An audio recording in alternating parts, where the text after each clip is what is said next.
There's many reasons to be nervous in the market. We've been talking about the relative strength in various sectors, such as healthcare, utilities, consumer staples. And as we know, when those sectors start performing good, typically it leads into the top of an economic cycle where we enter early recession.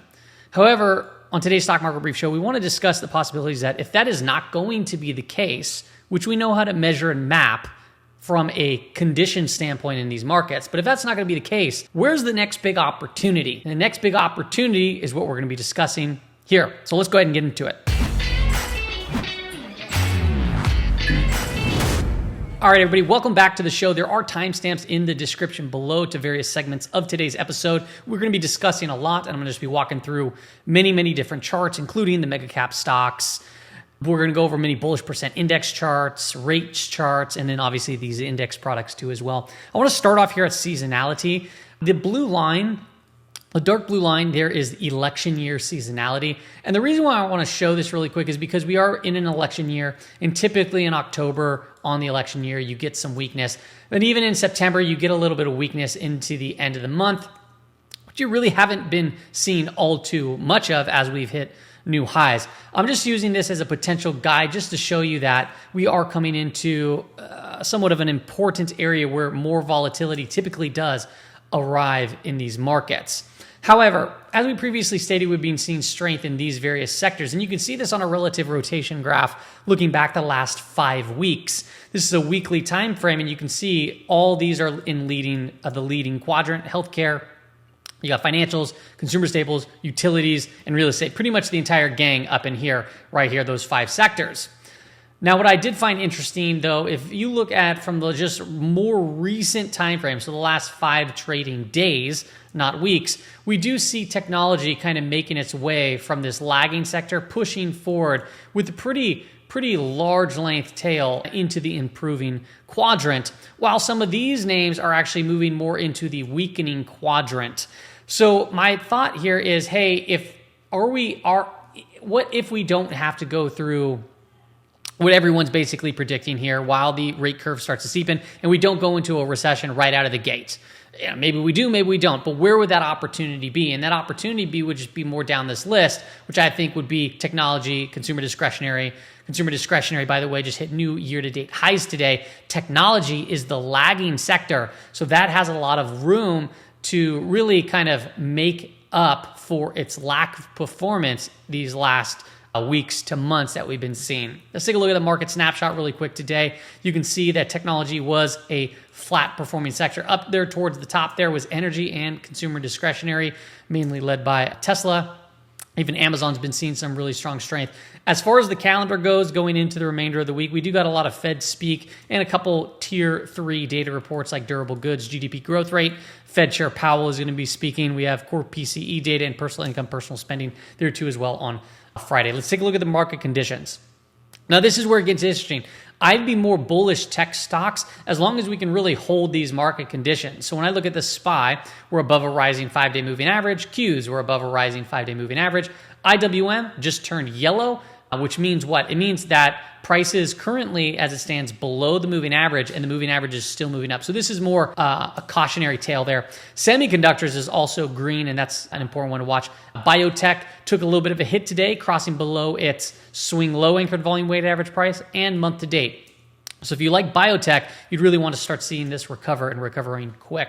Dow Jones Industrial Average, DIA, the diamonds, is also above a rising 5-day moving average. As far as the gamma flip line goes, it's about 56.40 is where it currently stands. And we've been getting pinned around the call wall at about 57.50. So we're going to really need to see traders press through 57.50 to start really cranking our market higher. But as it stands today, it was a low volume day. We were kind of just pinned in around really a couple of strikes. The couple of strikes that are important right now is 5,700 and 57.50. From that point, if we start breaking through it, we'll start to see if we start growing up there at 5,800. If we start breaking below it, I would be watching that 56.50, 56.40, that gamma flip line. Remember, when we're in positive gamma territory, this is where dealers look to buy the dip, sell the rip, buy the dip, sell the rip, and volatility typically comes in, which brings me to expected moves, because that gives us an idea about volatility. Well, this going into tomorrow, the daily expected move for the SPY is 572.30 cents to the upside, 567.04 to the downside. That's a relatively small expected move for the day. And if we were to come down, that would be kind of in confluence currently with the 5-day moving average. You can see we are building up higher lows and you can see lower highs. So this right here is getting very, very tight as far as price action goes. If we start breaking from these levels, it doesn't mean we can't get through them. But the upper quarter to date expected move, which by the way, in August when the quarter started, in 3 or 4 days, whatever it was, we were already at the lower quarterly expected move, and we've bounced from that level to almost precision within a few dollars, and we're back up here towards almost the upper quarterly expected move. So by the end of this quarter, I'll be updating my Discord with all that information. If you want to check the pinned comment, we do a bunch of stuff there. It's only $9 a month. The weekly expected move is actually in confluence there with the upper quarterly, and that's at 5. I'm just going to round it up to 576, and beneath this is at 560. So we have a wide open week. Today was a pretty much nothing burger. But like I said, still above a gamma flip line, still in positive gamma territory as it stands. Let's take a look at some of the daily charts of the index products. I want to go over the SPY first. You're going to see some arrows on my screen. These arrows represent distribution days. The green ones represent when the market was selling off, we said that we're going to look for a follow-through day. This was our first follow-through day on the S&P 500. If you don't know what a follow-through day is, it's a day that after the market finds its low after a correction, you need a day that has it's up at least 1.2% in the market with higher volume than the prior trading session. If you want to learn more about that, you can look at the book by William O'Neill, How to Trade in Stocks. They've done a lot of research on this, and I like to typically look for that because no bull market has ever started without a follow-through day, especially after a correction or going into a bear market and coming out of it. Now, the red ones are distribution days. So the S&P 500, if I counted this correctly, has about 4. And that's when you have a day that's down with higher volume than the prior trading session. But as we're having these distribution days build up here, the market's still holding up relatively well. Now, I'll just state right here, these last 3 trading days, very, very, very tiny ranges. And this is very typical market behavior in lower volatility environments. You have more smaller days to the upside, and then when you have a down day or go into negative gamma territory, you can see one big down day that wipes off 3, 4, 5 trading days very, very quickly. But as it stands right now, we're above that rising 5-day once again, and we're in positive gamma territory. As you can see here, we're about a day separated from all-time highs, and this 565 was this breakout area. We came back and back tested, and we're still seeing a little strength. I went ahead and applied an anchor volume weighted average price, so if the market wants to come even a little bit more here, I would still say that this is fairly bullish on the daily time frame. Now, if you're thinking about this in terms of a technical pattern, a cup with handle, this base breakout right here, a measured move could take us up to and around 620. So you do not want to rule that out. The reason why I say you don't want to rule this out is because if the market does continue higher, wouldn't you prefer to be on the right side of that trade? In short, the answer should be yes. But 2, how would the market get there? And in my opinion, the market's going to only be able to get there with the big mega cap names and growthy names to help bring it there. So let's take a look here at the NASDAQ composite. This gives you a broader view of the market. You can see these green arrows right here as well. I had the follow-through days showing us, and that did tell us that, hey, this was the market, could potentially be the market bottom. And from that point, we started to see distribution days pile up, but we bounced from this levels and we put in a higher low. So when I establish a anchor volume weighted average price from here, we're right in this area at about 18,000. Where you can see that we're trading sideways, and you can see if you look back, you had prior resistance, you got through it a little bit. Once we broke down, it acted as resistance again and resistance here. So if we can eventually break through this level, maybe perhaps we go to this gap fill and go try to retest this high, but you can clearly see that it's holding as resistance right now, but it's consolidating. Right? Markets move between contraction and expansion. We expanded to the upside. Now we're contracting. We're getting very, very tight here. So we got to just be patient. If it does break out, you want to be on the upside to try to fill this gap and potentially higher. And if it breaks down from these levels, it doesn't necessarily mean you're down and out, but for a lower level, I'd be watching that swing low anchored volume weighted average price to see if price breaks back up through and can hold as another higher low in this overall market structure. Let's take a look at the Qs. We identified a compression pattern here, a triangle, pennant, whatever you want to call it. I don't care. A series of lower highs, higher lows. And now you can see we're trying to get through this prior swing high right over here with the close above it. We did hit higher than that. But you can see we had resistance here. Resistance here. Once we broke through it, we saw a nice little pop. And it wasn't until this day where we had to gap down through it, and it held as resistance from that point. And now if I anchor a volume weighted average price here, we're holding above this compression pattern. Price action's getting tight. You'd want to see it hold and break above this 489, we'll call it, to potentially fill this gap. Now, if I were to make a measured move from this full pattern here and measure it from this breakout area, it's going to take us up to about 550 for a complete measured move. If tech does that, yes, that is definitely going to help out the S&P 500. Take a look at IWM. IWM has been very, very choppy. But as you can see here, we did see this low. We did see a higher low. We put an anchor volume weighted average price here.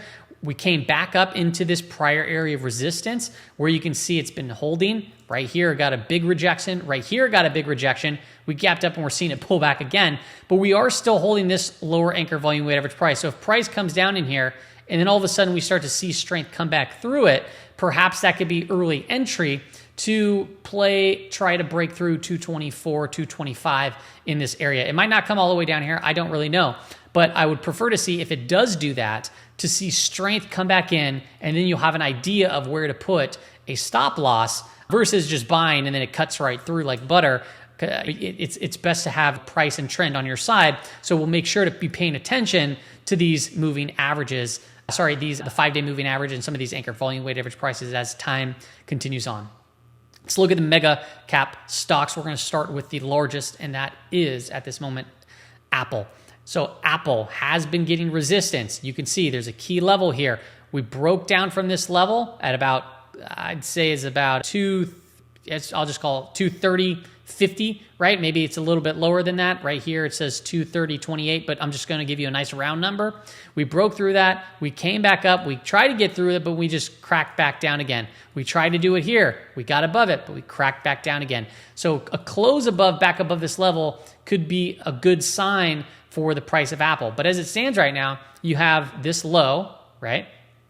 We bounced all the way back up. We got rejected, came back in. This is the higher low, right? And then you have lower highs right here, okay? Lower highs, higher lows, price actions getting tighter into a pivot area. This anchor volume weighted average price, it tagged into there today. If we cut through this, start to look for the gap fill. If we cut through it and do not fill the gap, perhaps price turns back up. And if it turns back up and reclaims this anchored volume weighted average price, you'll have an idea of where a good stop loss would be if you entered long Apple, if that was the trade you wanted to take to see if it can have further upside. But it's important to wait for that strength to obviously arrive if you're going to be trying to buy the dip. Now, if we look at the 30-minute time frame with the 5-day moving average, price action's coming in a little bit, but we are above that rising 5-day moving average in this current moment. So we're not only above a 5-day moving average that's rising, we're holding this anchor volume weighted average price, and we're fighting this area of resistance here. If we start breaking through it, perhaps we come into around this 236 and fill that gap that's been left open. Let's take a look at Microsoft. Microsoft, to me, I think that this could be a potentially good opportunity here on the daily time frame. You can see this low, a higher low. You might be able to call this a double bottom. And you can see that it could be called a double bottom because we cracked through this midpoint here on that pattern. And now as price is pulling in these last 3 days, it is holding this anchored volume weighted average price. So if price comes down here, perhaps it can hold around this anchor volume weighted average price and then turn back up. And if it does, you can play it back up to here or potentially even higher if we're going to get some sort of a bid in tech. So it's starting, and if we just say if we bounce tomorrow and we start going, you might have a stop here or a stop under here if you're looking to get set up in one of these tech names. The 30-minute time frame with the 5-day moving average, we are currently transitioning there from green to yellow. If it starts flattening out to turning down and turning red, that'd be more of a cautionary sign from the short term where you'd want to see it start to obviously flatten out and turn back up to be green to be a little bit more prepared to be on the right side of trend.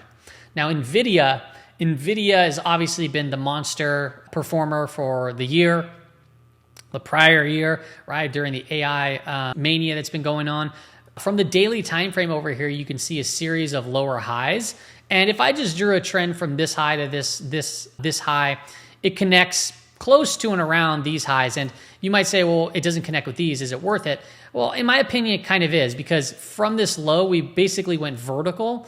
And anytime that you might say, oh, we're breaking trend. Okay, we broke trend right here. But if you look to see where price came from, I mean, you didn't give it any room for a breath or digestion. So we broke it and it kind of went sideways for a while. It started consolidating nicely, but then we broke down from this consolidation on that day. And that right there would be that warning sign, probably leading into that red trend on the 5-day moving average. So from that point, we did start to find some strength after this dip. Okay, and that is a higher low. And now if I anchor a volume weighted average price to this swing low like I did over here, you can see it held as support here, it held as support here, and we're still in and around holding this level as price action is kind of consolidating in this flag-like formation. So as we're consolidating here, we're holding above this. This is opening the door for a better risk to reward trade on a breakout, maybe through 120. If you want to get in earlier, you can do starter positions, right? And then add to it on breakout, or just have your full position early, but just be aware that if you start breaking down from these levels, you've got to be cautious and manage your risk. And then you could always re-enter if price starts to turn back up.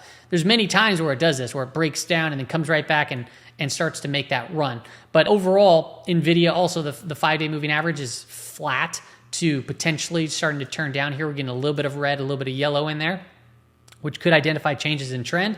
But if we start bouncing up, right, and we start breaking through this high at about 117, you can have a potential stop there, or this prior swing low on this day, and that can open the door for a potential run there on NVIDIA.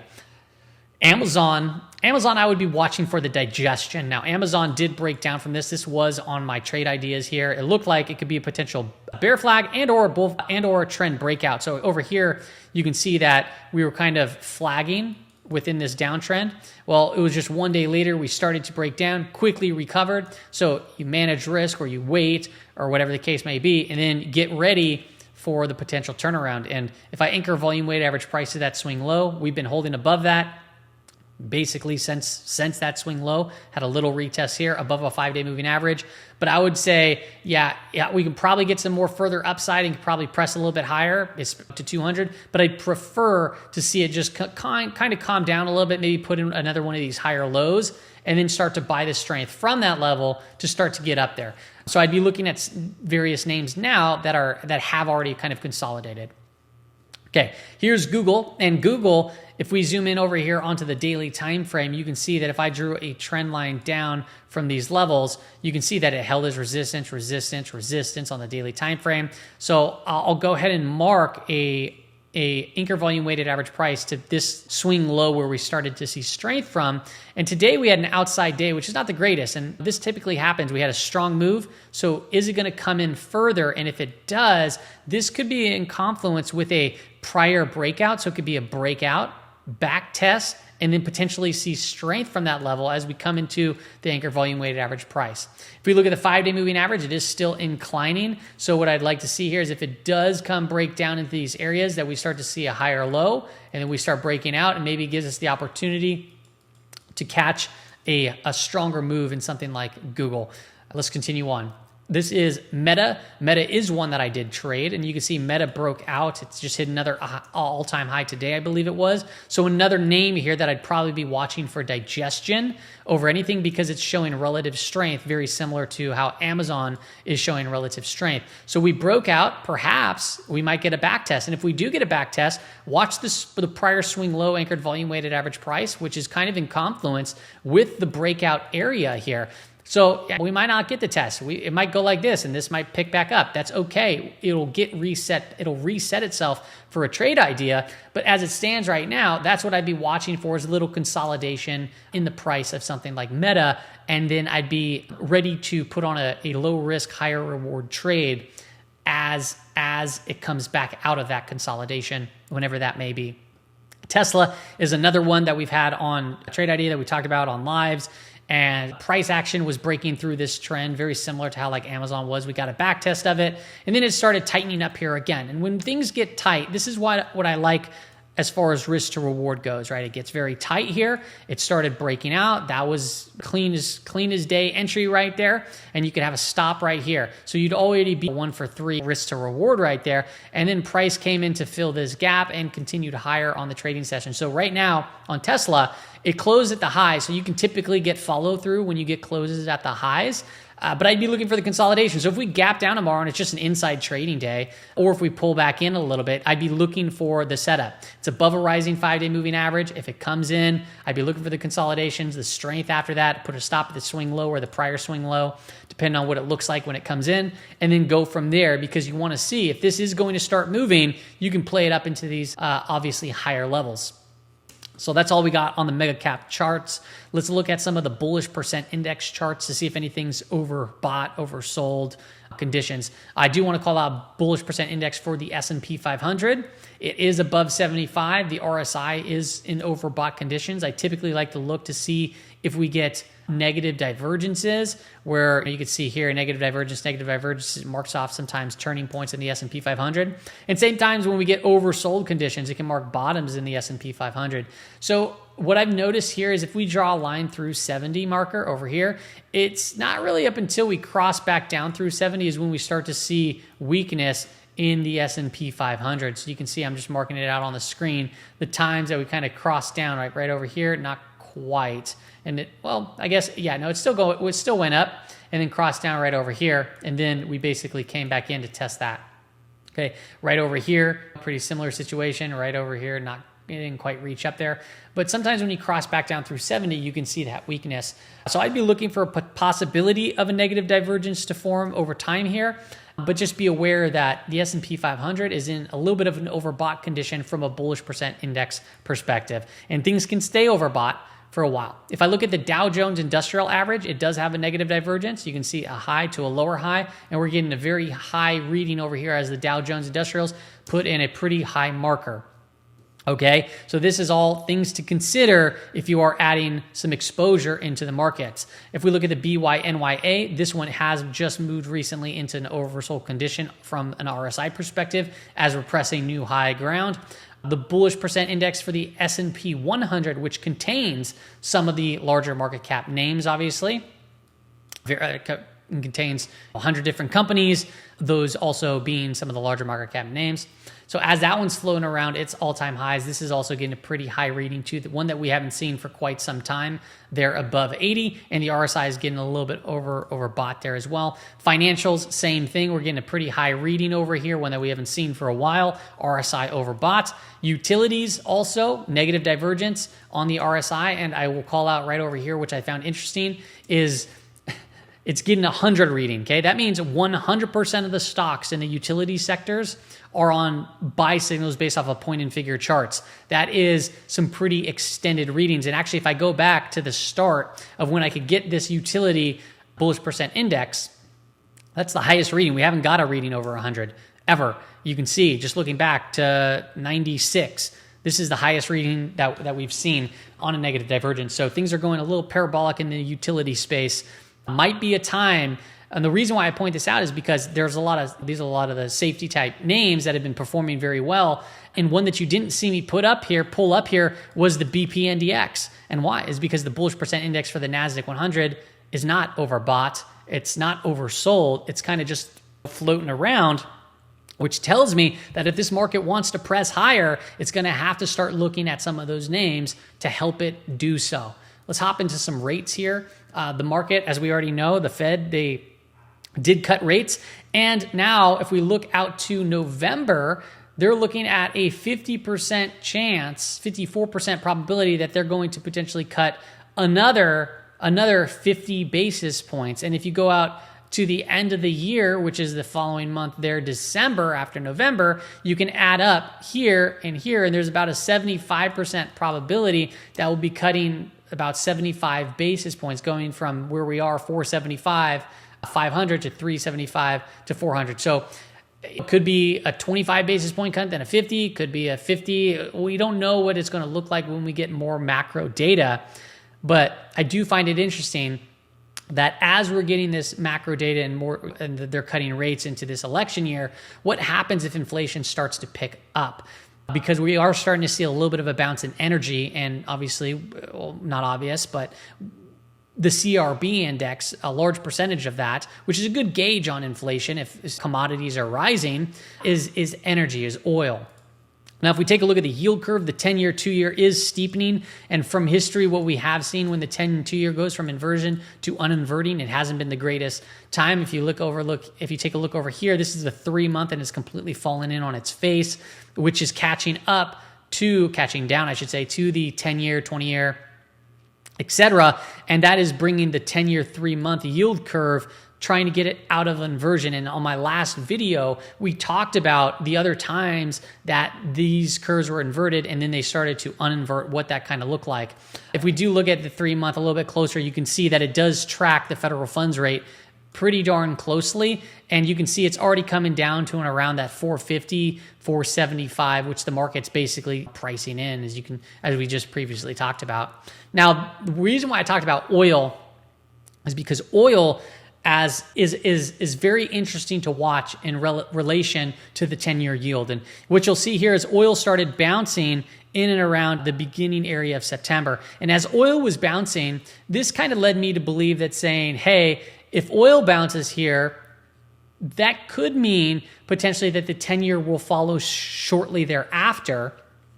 And if that is the case, if the 10-year yield bounces, it might be a good time to potentially take profits from like TLT, for example.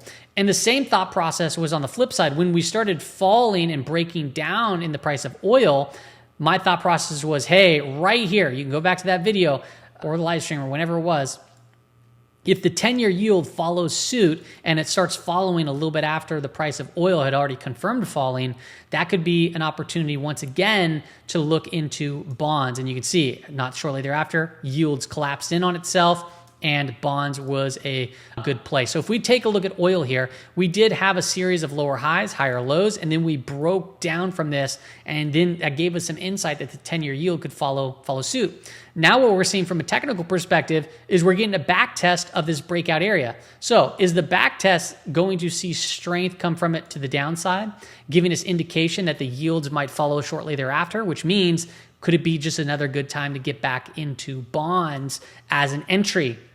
Or is oil going to consolidate, and is prices of oil going to start picking back up, adding to the whole reinflation of inflation narrative that could potentially be as the Fed is cutting rates? And if that's the case, we got some bigger problems in our hands, because as you might know, if the economy is slowing and inflation is rising, that is a stagflation environment. Now, if we take a look at the TLT, this is going to be the last chart of the day. You can see it's been coming off a little bit. This makes sense as bonds have been bouncing. And then obviously prior to that, we saw oil rising. So if oil starts to back off, is this just going to give us some insight for a potential boom, another play higher in the 10-year yield? You can see we broke out of this compression pattern.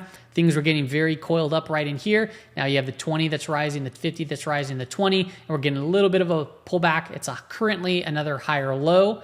Okay, so I'd be watching to see how TLT shapes up in and around this area and see if we can reclaim that 100 line and see if it wants to go again for another run. Hope today's episode helped out everybody. Hope it brought some clarification as to what to look for if the market is going to go higher, where that opportunity may be. And in my opinion, if the market's going to want to press higher, it's going to need its growthy names to help do it. And that means some of the big mega cap names, some of the semis, and so forth. Hope that helps out. See you later.